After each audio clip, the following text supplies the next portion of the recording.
Yezidi gör nece korkuttu hicab.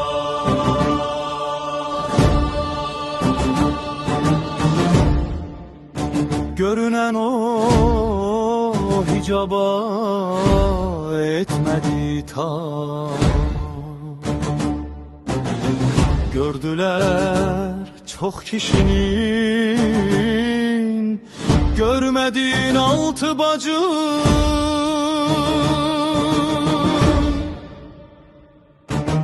Yezidi düz tanıyıp etti bacım etirazın.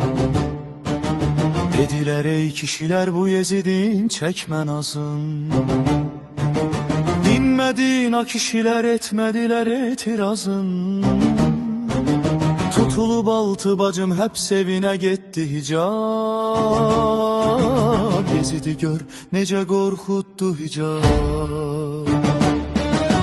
Zeynep'in ak sözünü altı bacım saldı ya da. Yezid'e üsyan edip hakkıyla kalktı ayağa. Ey zalim utan zulüm eledin desti daha. Zeynep'in ak sözünü etti hicab.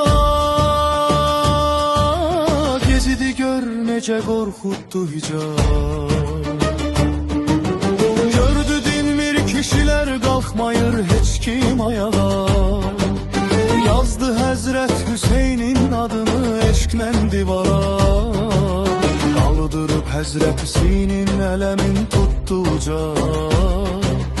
Anası Fatime'nin ruhunu eyledi şad.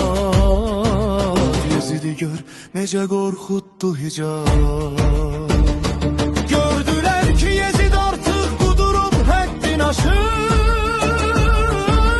Ele bir hile kurup hak ile batil karışır.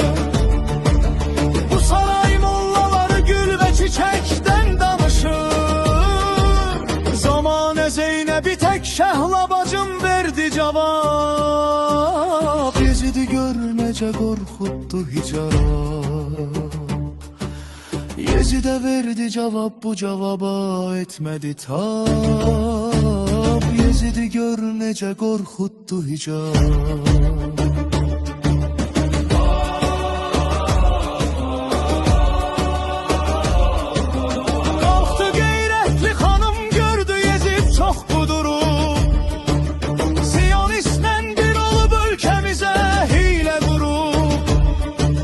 Siyonistin elemin her taraf her yerde vurur. Kara perçemler ile şehla bacım verdi cevap. Yezid'i gör nece korkuttu hicab. Neçenin halini de hepseleyip tuttu Yezid. Ele bildi susacağı yoktu daha eldeydi. Bilmedi susmayacak rehberi de olsa şehit.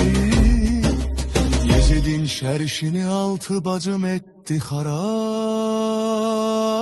Yezid'i gör nece korkuttu hicab. İgid alimlerine şahla bacım oldu dayak. Hacı Şeyh Serdar'a da Yunus'a da Taleh'e de oldu çırak. O Hüseyin mektebini canı ile sakladısa. Cırdı küfrün elemin ilhamı beş korku dara. Yezid'in iç yüzünü açtı hicab, cırdı hicab. Yezid'i gör nece korkuttu hicab. Verdi hak yolda bacım eline gede nimeti var. Çünkü Zehra kızıdır kanda Hüseyin göyreti var.